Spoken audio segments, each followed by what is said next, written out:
Hello and welcome to livealittlehigher.com. Today we continue in our series of Living Happy with the book of the Hasidic Approach to Joy by Shlomo Majewski, and we're finishing the chapter on mind control.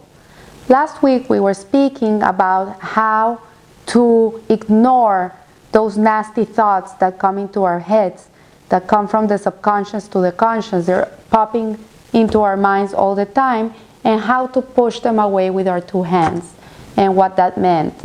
Today we will continue a little more in depth on how to rationalize in our minds and how to have a way in which we can divert that attention and how we can get rid of not good feelings. So Rabbi Majewski is telling us here that Hasidut highlights the power of our minds and teaches us that the mind is the key to the emotions. So I said before, you feel what you think. What is in your mind, that thought that you're holding at that moment, because we can only be thinking about one thing at the same time, we cannot have two thoughts at the same time, is what is going to be generating our emotions. And sometimes things happen very fast. So for example, a person that suffers from road rage is a person that's acting in automatic pilot. It's a person that is going to snap at any moment because he's used to snapping. He's used to going with that trend of thought. So if a car gets close to his car, instinctively his mind is going to have that nasty thought that always comes into his head when a car gets close to him, and he's going to start rationalizing that thought to the point where he's going to be so angry that his blood is going to start boiling, and then he starts acting in crazy ways, doing crazy things, and sometimes taking lives of innocent people that had nothing to do with his rage. So the Torah tells us that rage, that being angry, is compared to idol worship. It's a very strong statement.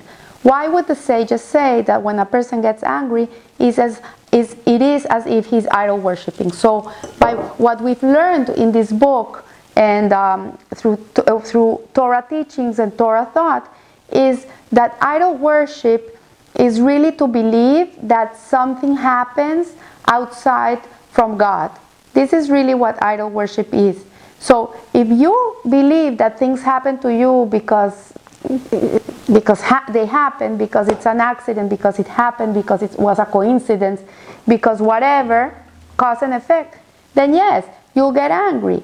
But if you train your mind to believe, really believe, and this is the truth, that everything that happens to you is for a reason, everything comes to you with a purpose, then it's going to be much harder for you to get angry. So if you, for example, if you're a person that suffers from road rage, which I don't know a lot of people like that, but I'm going to the extremes, and maybe someone that does is listening to me and I can help him out a little bit.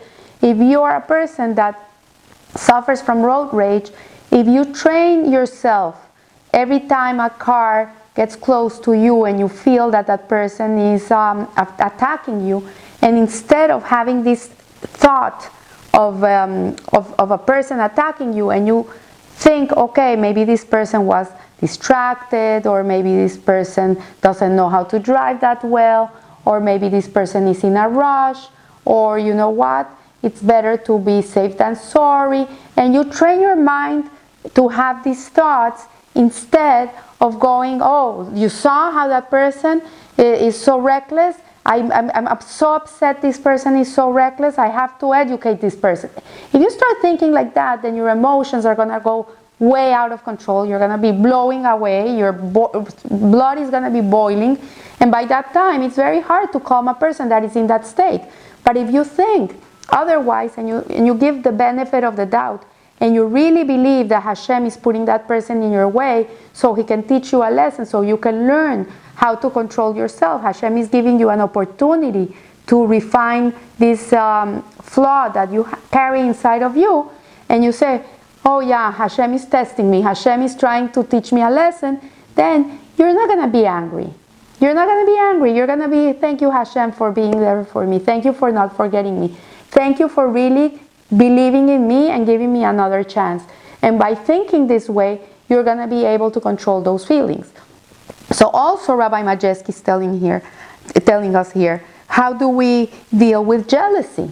So these are things that the Torah forbids. It is one of the 10 commandments. Like, we should not covet what other people have. Why? Because if we train ourselves to think in this way, we train ourselves like, oh, my friend, she has this beautiful new handbag and I don't have money to afford that. And then you start thinking, oh, she's so lucky. My husband, he doesn't do well in business and I would love to have that handbag, and why can I not look like my friend? Then this way of thought is going to start generating feelings of jealousy.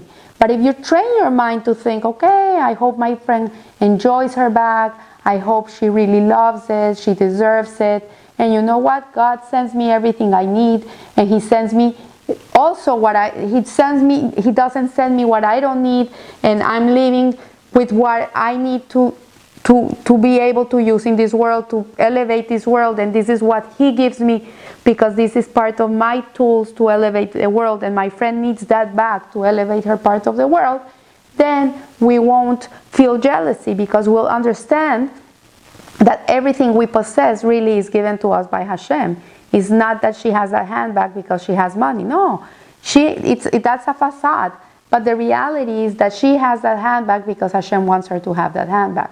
If Hashem would want you to have the handbag, believe me, if you needed the handbag, you would have the handbag.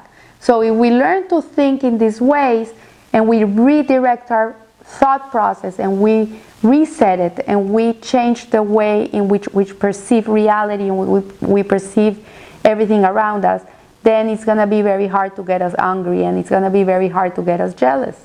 And sometimes the test is very tough. Sometimes people do harm us, and people do nasty things to us, and they really sometimes speak hard to us, and they mistreat us, and they abuse us, and everything. I think there's not one person in this world that hasn't gone through this type of relationships. And the way to deal with them is, you know what, it's their monkeys and it's their circus. It has nothing to do with me. If a person is nasty, it's because it's his problem. It's not he's nasty at you because you have something that he's nasty about. It really is that person has to work on that midot. He has to work on that. And sadly, that it happens to you is because you have to learn something from it. You have to really live the experience. So instead of getting angry at the person, instead of getting judgmental and revengeful and resentful, the way to do it is to think, oh, you know what, poor person. That person must really suffer a lot. If he reacts this way, if he acts this way, if he's this type of person, if he's a person that's abusive, most likely he was abused when he was a child, and this is the only way he knows. Thank God I have another perception of the world. Thank God I'm not attached to that type of personality. Thank God that's not my problem. And when you think like that, you arouse inside of you the attribute of mercy. And when you bring mercy into your heart, then there's no space for hatred or resentment or jealousy or envy or any of these nasty character traits. So this is a way in the tools that Rabbi Majeski gives us to be able to counteract these feelings that you feel them, I feel them, everybody feels them. And feeling them is not the problem, because we can't control what's going to happen to us. You cannot control that a person is going to hit your car. You cannot control that a person is going to scream at you in the street. You cannot control that a friend of you mistreated you. You cannot control those actions by other people or by the world. But what you really can control is your mindset and the way you look at things and the way you believe in things and the way you think about them. That you can control. You have the power. And when you're able to think right, then you become a master of your emotions. Your emotions don't control you. You control the emotion. And the idea is to be able to have the right feeling towards the right emotion. And sometimes we really have to get upset about something, but one thing is to get upset and another thing is to get angry, that the blood is boiling inside of us. This is two different things. When you get upset because something is not right, getting upset will help you get into action and turn things around. But when you get angry, it's like a bomb. It explodes, it takes everything around it, and then to be able to pick up the pieces, it's going to be very hard. I know that modern psychology is very much into letting feelings go, because they think that if you suppress them and you leave them inside of you, you're going to become like a pressure cooker and one day you're going to explode. And obviously, if you're a pressure cook, this is what's going to happen. But if your thought process is different and you work with your mercy and your love and your understanding towards other people's misbehaviors, and you don't get affected by them because you understand they have nothing to do with you, the only thing that it has to do with you is your way of reacting, then you're not going to be holding things inside of you. They're never going to get in. And you're not going to be carrying all this baggage inside of you. So these are things to think about. These are exercises I'm giving you. It really is like going to the gym and doing the weights every day for your muscles. It doesn't come from one day to the next. It really has to be exercised. And just be aware. Be aware of everything that triggers you, and be aware that there's a different way of reacting, that there's a different option. It's not, you don't have to be instinctive. You can be a person that is completely in control of yourself.